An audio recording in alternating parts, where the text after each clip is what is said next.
Hello to all of you, स्वागत है आप सभी का हमारे इस प्लेटफॉर्म एसआरबीएससी क्लासेस में। आज बच्चों हम लोग सेकेंड सेमेस्टर बॉटनी का सिलेबस यहाँ पर एनालिसिस करेंगे उसका हम पूरा कि क्या क्या पढ़ना है आपको बीएससी सेकेंड सेमेस्टर बॉटनी के पेपर में। देखिए यहाँ पर जो सिलेबस में जो आपका थ्योरी पेपर है यहाँ पर डिस्कस करेंगे। उस थ्योरी पेपर का नाम है आर्चिगोनिएट एंड प्लांट आर्किटेक्चर। उस थ्योरी पेपर का क्या नाम है? थ्योरी पेपर का आपको बहुत ही विशेष ध्यान देना, याद रखिए। नेम क्या होता है? ज्यादातर वाइवा में भी पूछ लेता है जब प्रैक्टिकल वगैरह होता है, याद रखिए। ठीक है, चलिए देख लेते हैं इसकी सिलेबस क्या है आपका। देखिए इसमें आपकी 8 यूनिट इंक्लूड की गई है, याद रखिए। और पेपर का क्या नाम है? आर्चिगोनिएट एंड प्लांट आर्किटेक्चर। देखिए आर्चिगोनिएट क्या होता है? आर्चिगोनिएट वर्ड क्यों यूज किया गया है? आर्चिगोनिएट का मतलब होता है आर्चिगोनियम वाले प्लांट। ठीक है सर, ये आर्चिगोनियम क्या है? देखिए चलिए देख लेते हैं। आर्चिगोनियम, आर्चिगोनियम क्या है? फीमेल सेक्स ऑर्गन होता है। देखिए अभी तक आपने लोअर प्लांट्स में एल्गी पढ़ा था। क्या पढ़ा था? एल्गी पढ़ा था। और एल्गी जो होता है ना बच्चों, इसके अंदर अगर हम सेक्स ऑर्गन्स देखें तो कैसे होते हैं? यूनिसेलुलर टाइप के। कैसे होते हैं? यूनिसेलुलर, यहाँ पे ठीक कर देता हूँ मैं इसको। यूनिसेलुलर, यूनिसेलुलर टाइप के क्या होते हैं? सेक्स ऑर्गन्स होते हैं। लेकिन उसके बाद जो पर्टिकुलर प्लांट्स आए हैं उनके अंदर क्या हुआ है कि धीरे धीरे यही सेक्स ऑर्गन मल्टी सेलर में कन्वर्टेड हुए। यानी कहने का मतलब यह है कि मल्टी सेलर सेक्स ऑर्गन्स पाए जाते हैं उसके बाद के पौधे जो भी आए, यानी एल्गी के बाद में जो भी ग्रुप आया है, जिसमें कि ब्रायोफाइटा स्पेशली की अगर हम बात करते हैं, तो आर्चिगोनिएट क्या है? फीमेल सेक्स ऑर्गन है। ठीक है, और अभी तक एल्गी के अंदर आपने ऊगोनियम पढ़ा था। ऊगोनियम फीमेल सेक्स ऑर्गन है। ऊगोनियम इसलिए कह देते थे क्योंकि उसमें यूनिसेलर सेक्स ऑर्गन पाया जाता था। ठीक है, यहाँ पर क्या है कि आर्चिगोनियम पाया जा रहा है फीमेल सेक्स ऑर्गन के रूप में, और ये मल्टी सेलर होता है, जिसकी वजह से इन सभी प्लांट्स को आर्चिगोनिएट प्लांट या आर्चिगोनिएट्स आप इसको कह सकते हैं। ठीक है, दूसरा है यहाँ पर टॉपिक प्लांट आर्किटेक्चर, यानी प्लांट कैसे बना है, प्लांट में कौन कौन सी टिश्यूज है, प्लांट्स के सभी हिस्से, सभी जो हिस्से हैं, रूट्स हो गया, लीफ हो गया, पर्टिकुलर स्टेम हो गया, तो ये सभी कैसे बने हैं। तो यहाँ पर ये सारी चीजें बनावट उसकी कह सकते हैं। प्लांट आर्किटेक्चर का मतलब है पूरी बनावट प्लांट की, वो डिस्कस करनी है सिलेबस में। तो यहाँ पर हम लोग पहली यूनिट देख लेते हैं। पहली यूनिट का नाम क्या है? पहली यूनिट का नाम है आर्चिगोनिएट्स एंड ब्रायोफाइट, जिसमें कि हम लोगों को आर्चिगोनिएट्स के क्या डिस्कस करना है बच्चों? यहाँ पर आर्चिगोनिएट्स के आपको इंट्रोडक्शन के बारे में डिस्कशन करना है, यानी आर्चिगोनिएट्स क्या है, किस तरीके के पौधे हैं, ये सारी बातें हम लोगों को यहाँ पर डिस्कस करनी है। उसी के साथ साथ यहाँ पर जो पर्टिकुलर प्लांट है, जिसमें कि सबसे पहला प्लांट कौन सा है एल्गी के बाद में? ब्रायोफाइट जो ग्रुप है आपका, ये क्या है? ये आपका ऐसा ग्रुप है जो कि सबसे पहले टेरेस्ट्रियल हुआ है कह सकते हैं, और इनको हम प्रथम स्थलीय पौधे यानी फर्स्ट टेरेस्ट्रियल प्लांट के नाम से जानते हैं। तो यहाँ पर ब्रायोफाइट्स के जनरल कैरेक्टर, ठीक है, इसके ब्रायोफाइट के जनरल कैरेक्टर, क्लासिफिकेशन और इकोनॉमिक इंपॉर्टेंस को डिस्कस करना है, आपको ध्यान रखना है। ठीक है, उसी के साथ साथ यहाँ पर ब्रायोफिटिक प्लांट्स में भी क्या है? क्लासेस दिए गए हैं, और उन क्लासेस के अंदर जो पर्टिकुलर प्लांट दिए गए हैं, जिसमें कि लीवर वर्ड जो कि हिपैटिकॉप्सिडा क्लास का सदस्य है, जितने भी सदस्य होते हैं हिपैटिकॉप्सिडा के, उनको लीवर वर्ड्स कहा जाता है। और उसमें रिक्शिया और मार्केंशिया का पूरा डिटेल्ड स्टडी करना है हम लोगों को, जिसमें कि रिक्शिया का हैबिटेट, ठीक है, उसका लाइफ साइकिल, ये सारी चीजें डिस्कस करनी है, उसका स्ट्रक्चर। हॉर्नवर्ड्स दिया गया है। देखिए हॉर्नवर्ड्स क्या है? ये एंथोसिरोटॉप्सिडा जो क्लास है ब्रायोफाइटा का, उनके मेंबर्स को हम लोग हॉर्नवर्ड्स कहते हैं। इसमें आपको पढ़ना है एंथोसिरोस। क्या पढ़ रहा है बच्चों? एंथोसिरोस पढ़ रहा है। उसी के साथ साथ तीसरा जो क्लास है, ग्रुप है पर्टिकुलर ब्रायोफाइट का, उसमें आपको स्फेगनम पढ़ना है, जो कि एक मॉस है, याद रखिए। इसकी लाइफ साइकिल, इसके हैबिटेट, और उसी के साथ साथ इसके स्ट्रक्चर की बात करनी है आपको। ठीक है, तो पर्टिकुलर इस यूनिट के अंदर ब्रायोफाइटा से संबंधित बातें करनी है आपको। ठीक है, आगे देखते हैं। नेक्स्ट जो आपकी यूनिट है, अगली जो यूनिट है आपकी सेकेंड यूनिट, जिसमें कि आपको टेरिडोफाइटा जो पौधे हैं बेटा, वो डिस्कस करने हैं, ठीक है? टेरिडोफाइटा जस्ट ब्रायोफाइटा के बाद पाए जाने वाले पौधे हैं, याद रखिए, ठीक है? ब्रायोफाइटा में कुछ चीजें जो नहीं हो पाई थी वो इसमें कंप्लीट हुई हैं, जिसकी वजह से इनको हम टेरिडोफाइटा कह रहे हैं। इसके हम लोगों को जनरल फीचर्स डिस्कस करने हैं, क्लासिफिकेशन डिस्कस करना है। उसी के साथ-साथ यहाँ पर भी क्या है, ब्रायोफाइटा की तरह ही हम लोगों को क्लासेस डिस्कस करनी है और क्लासेस के अंदर ऑर्डर जो आते हैं, ऑर्डर डिस्कस करना है और ऑर्डर्स के अंदर जो एग्जाम्पल है पर्टिकुलर, उनको डिस्कस करना है। याद रखिए, यहाँ पर सबसे पहला यहाँ पर क्लास दिया गया है सीलोफाइटोप्सिडा। सीलोफाइटोप्सिडा जो कि ये क्या है, टेरिडोफाइटा का क्या है, एक क्लास है और इसमें एक जो ऑर्डर दिया गया है सीलोफाइटेल्स, जिसके अंदर आपको राइनिया को पढ़ना है और राइनिया को हम लोग लिविंग फॉसिल्स के नाम से जानते हैं। इसके बारे में डिस्कशन करना है हम लोगों को डिटेल्ड, ठीक है? याद रखिए। उसके बाद उसके बाद अगला जो क्लास है सीलोटॉप्सिडा, ठीक है? सीलोटेल्स इसके अंदर ऑर्डर शामिल किया गया है। सीलोटम प्लांट को डिस्कस करना है आपको। लाइकोप्सिडा जो कि एक क्लास है, ये भी क्लास है और इसके अंदर एक ऑर्डर रखा गया है लाइकोपोडियल, जिसके अंदर पर्टिकुलर प्लांट कौन सा डिस्कस करना है, लाइकोपोडियम, याद रखिए। उसके बाद अगला क्लास है स्पिनोप्सिडा, जिसके अंदर एक ऑर्डर शामिल किया गया है इक्विसिटिल्स, जिसके अंदर इक्विसीटम नामक जो प्लांट है उसको डिस्कस करना है, ठीक है? डिस्कस क्या करना है? डिस्कस ऐसे करना है कि उसके हमको उसके बारे में उसकी सिस्टमैटिक पोजीशन देखनी है, उसका स्ट्रक्चर देखना है, स्ट्रक्चर के साथ-साथ उसकी लाइफ साइकिल को भी डिस्कस करना है, याद रखिए। तो ये सारी चीज़ें आपको डिस्कस करनी है, इन पर्टिकुलर जो प्लांट मैंने लिख रखे हैं, याद रखिए, ठीक है? उसके बाद अगला जो क्लास है टीरोप्सिडा, जिसके अंदर ऑर्डर शामिल किया गया है फिलीकेल्स, जिसमें कि टेरिस पढ़ना है। उसी के साथ-साथ देखिए भाई, सबसे इंटरेस्टिंग टॉपिक आपका है भैया, देखिए stealer of evolution. Stealer evolution का मतलब क्या है? देखिए सबसे पहले अगर जाइलम फ्लोएम का अगर ओरिजिन देखें तो टेरिडोफाइटा के अंदर ही हमको देखने को मिलता है, याद रखिए। अभी तक जो भी आपने पौधे पढ़े, चाहे वो शैवाल हो, चाहे वो फंगी हो, ठीक है? उसमें क्या था, ये इस किसी भी तरीके के जाइलम फ्लोएम डेवलप नहीं होते हैं, याद रखिए। लेकिन टेरिडोफाइटा एक ऐसा ग्रुप है पौधों का, प्लांट का, जिसमें कि सबसे पहले जाइलम और फ्लोएम सबसे पहले विकसित हुए हैं। इसीलिए इन प्लांट्स को हम लोग क्या कहते हैं बच्चों? फर्स्ट वैस्कुलर प्लांट, ठीक है? यानी प्रथम संवहनीय पौधों के नाम से जाने जाते हैं, इस ध्यान रखिए आप लोग।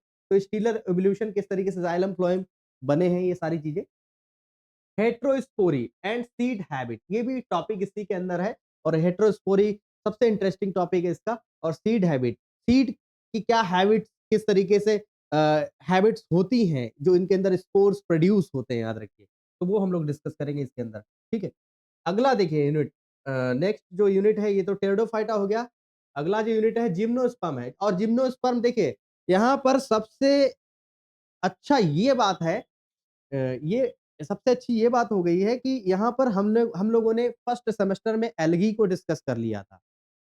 अब हम लोगों को हम लोग सेकंड सेमेस्टर में आ गए हैं, तो हम लोगों को उसके आगे के पौधों को पढ़ने को मिल रहा है। जैसे कि हमने ब्रायोफाइटा की बात कर ली, हाँ? उसके बाद टेरिडोफाइटा की बात कर ली। अब हम लोग बात कर रहे हैं जिम्नोस्पर्म की। देखिए जिम्नोस्पर्म क्या है?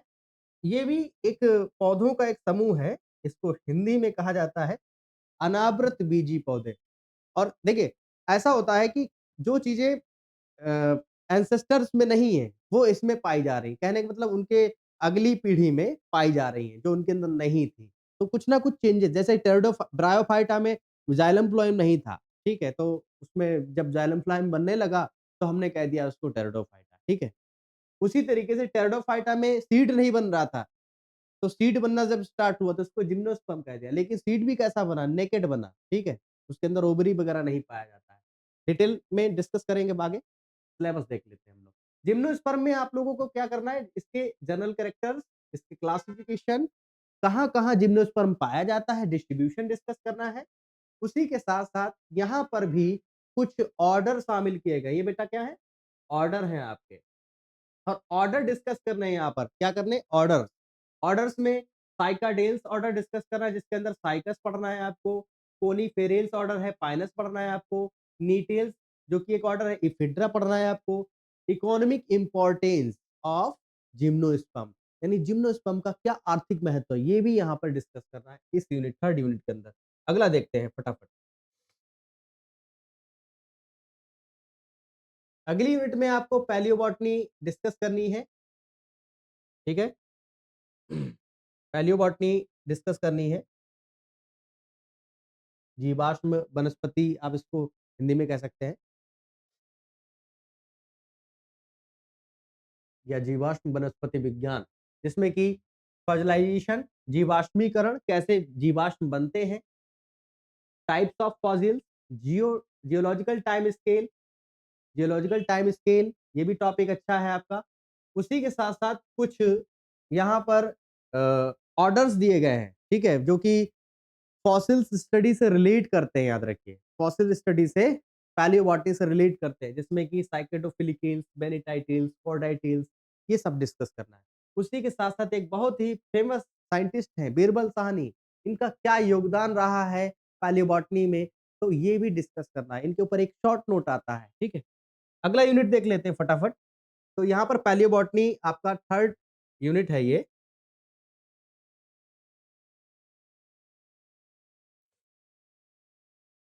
ठीक है, आगे देखिए।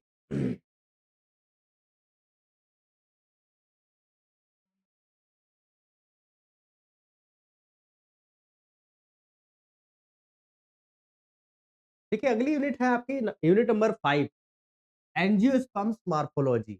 देखिए जिम्नोस्पर्म आपका किस यूनिट में, फोर्थ यूनिट में, और उसके जस्ट बाद एंजियोस्पर्म के बारे में भी पढ़ना है, जिसमें कि मॉर्फोलॉजी डिस्कस करना है। क्या डिस्कस करना है? मॉर्फोलॉजी, यानी आकारिकी। एंजियोस्पर्म्स में जो आकारिकी है, पर्टिकुलर कह सकते हैं, उसको डिस्कस करना है। अ,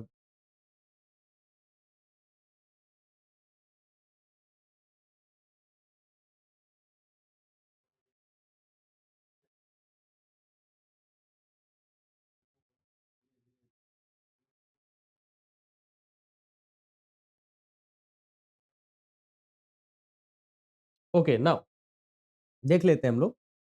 तो हम लोग बात कर रहे थे एंजियोस्पर्म मॉर्फोलॉजी की।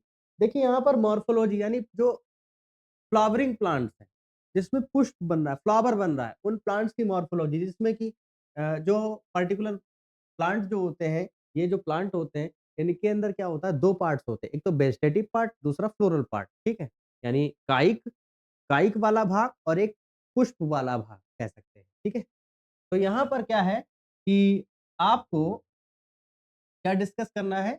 वेजिटेटिव मॉर्फोलॉजी, ठीक है? यानी मॉर्फोलॉजी ऑफ वेजिटेटिव पार्ट, जिसमें कि रूट, स्टेम, बड, लीफ, इनका आपको डिस्कशन करना है मॉर्फोलॉजी के बेसिस पर कह सकते हैं, ठीक है? उसी के साथ-साथ मॉर्फोलॉजी ऑफ फ्लोरल पार्ट, जिसमें कि फ्लावर कैसा होता है, फ्लावर के पार्ट्स कैसे होते हैं, इन्फ्लोरेसेंस क्या होता है, इन्फ्लोरेसेंस इसको पुष्प क्रम के नाम से जाना जाता है। किस नाम से जानते हैं? किस नाम से जानते हैं इसको?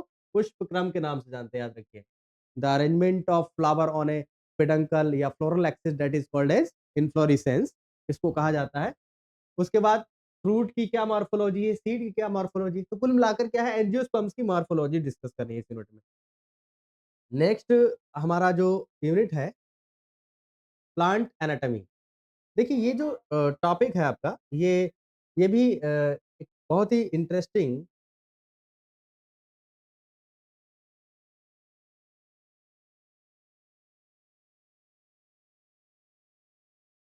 देखिए बहुत ही इंटरेस्टिंग टॉपिक है आपका ये, जिसमें कि आपको मेरिस्टेम्स पढ़ने हैं। देखिए क्या होता है, प्लांट टिश्यूज 2 टाइप की होती हैं। एक तो ऐसी जो कि लगातार विभाजन करें, लगातार डिवीजन करें, और एक ऐसी जो परमानेंट हो जाए, जो डिवीजन ना करे, ठीक है? तो मेरिस्टेम्स पढ़ने हैं आपको, यानी मेरिस्टेमेटिक टिश्यूज पढ़ने हैं आपको। क्या पढ़ने हैं? टिश्यूज पढ़ने। प्लांट टिश्यूज 2 टाइप की होती है, meristematic tissues and permanent tissues, ठीक है? तो मेरिस्टेम्स पढ़ने हैं, परमानेंट टिश्यूज पढ़नी है, कैम्बियम पढ़ना है। कैम्बियम क्या होता है, कैसे बनता है, कैसे सेकेंडरी जो ग्रोथ होती है पर्टिकुलर प्लांट में, ये क्या रोल करता है, और उसी के साथ-साथ इसमें रूट्स जो है, रूट्स की एनाटॉमी भी डिस्कस करनी है, जिसमें कि प्राइमरी और सेकेंडरी स्ट्रक्चर इसका डिस्कस करना है। उसी के साथ-साथ एनाटॉमी स्टेम की भी दी गई है, जिसमें कि हम लोग प्राइमरी और सेकेंडरी स्ट्रक्चर डिस्कस करेंगे। उसी के साथ-साथ यहाँ पर जो स्टेम होते हैं, उसमें क्या असमानताएँ हो जाती हैं कभी-कभी। तो उसको हम एनोमलीज़ या एनोमलस कहते हैं उसको। तो क्या एनोमलस स्ट्रक्चर किन-किन पौधों के अंदर देखे गए हैं, तो वो भी डिस्कस करना है आप लोगों को। तो ये हो गई आपकी 6th थ्योरी, ठीक है? उसके आगे देखते हैं हम लोग।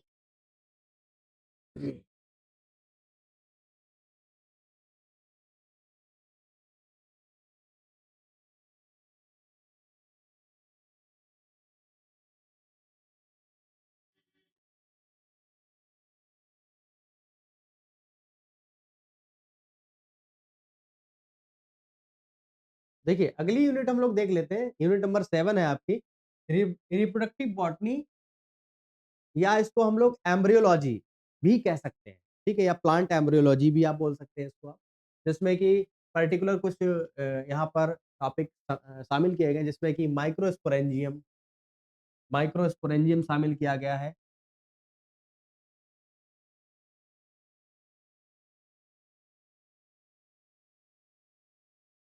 हाँ, माइक्रोस्पोरेंजियम शामिल किया गया है इसके अंदर। उसी के साथ-साथ यहाँ पर दूसरे टॉपिक भी यहाँ पर शामिल किए गए हैं। देखिए माइक्रोस्पोरेंजियम जो कि एंथर के अंदर होता है, ठीक है? यानी स्टेमन आपने पढ़ा है, स्टेमन लोअर क्लासेस में पढ़ा ही होगा, तो उसके अंदर माइक्रोस्पोरेंजिया होती हैं, ठीक है? तो वही डिस्कस करना है और वो किस तरीके से माइक्रोस्पोर्स प्रोड्यूस कर रहे हैं। माइक्रोस्पोरोजेनेसिस की पूरी प्रोसेस पढ़नी है आपको और मेल गैमेटोफाइट क्या है, ये भी डिस्कस करना है आपको। उसी के साथ-साथ नेक्स्ट टॉपिक है मेगास्पोरेंजियम। मेगास्पोरेंजियम एक्चुअल में क्या है? ये फीमेल रिप्रोडक्टिव पार्ट होता है, याद रखिए, जिसको हम ओव्यूल के नाम से जानते हैं। किसके नाम से जानते हैं? ओव्यूल। ओव्यूल नाम सुना होगा आपने लोअर क्लासेस में। तो ओव्यूल डिस्कस करना है और वो ओव्यूल जो है किस तरीके से मेगास्पोर्स को प्रोड्यूस कर रहा है। किस तरीके से मेगास्पोर्स को प्रोड्यूस कर रहा है, ये डिस्कस करना है। उसी के साथ-साथ फीमेल गैमेटोफाइट क्या है? यानी एम्ब्रियो सैक जिसको बोलते हैं हम लोग। Pollination, fertilisation, endosperm, embryogenesis, apomixis, polyembryony. कुल मिलाकर बात ये है कि यहाँ पर हमें जो है पूरी अ, एम्ब्रियोलॉजी डिस्कस करनी है। प्लांट एम्ब्रियोलॉजी यहाँ पर क्या करनी है? डिस्कस करनी है। ठीक है, आगे देखते हैं। अगला जो यूनिट है आपका, यूनिट नंबर 8। देखिए, अगली जो यूनिट है पैलिनोलॉजी। पैलिनोलॉजी के अंदर आपको क्या पढ़ना है? जिसको हम परागकण विज्ञान के नाम से जानते हैं, जिसमें कि पॉलन स्ट्रक्चर, पॉलन का क्या स्ट्रक्चर है, और उसी के साथ-साथ पॉलन की क्या मॉर्फोलॉजी है, कैसा दिखता है वो, पॉलन एलर्जी क्या है और एप्लाइड पैलिनोलॉजी। कहाँ-कहाँ पर पैलिनोलॉजी का इस्तेमाल, अनुप्रयोग किया गया है, उपयोग किया गया है, ये भी इसमें हमें डिस्कस करना है। तो यहाँ पर ये हमने आज डिस्कस किया है सेकंड सेमेस्टर बॉटनी का सिलेबस, ठीक है? जिसमें कि आपको 8 यूनिट डिस्कस करनी है, जो कि आपको हम जल्दी से ही यहाँ पर सिलेबस आपका ये हमने बता ही दिया है और ये क्लासेस जल्द ही हमारे ऐप के ऊपर स्टार्ट होने वाली हैं और जो लोग हमारे ऐप से जुड़ना चाहते हैं और क्लास करना चाहते हैं तो ऐप को अभी डाउनलोड कर लीजिए। हमारे ऐप का नाम है SR BSc classes. Thank you so much बच्चों, ऑल द बेस्ट।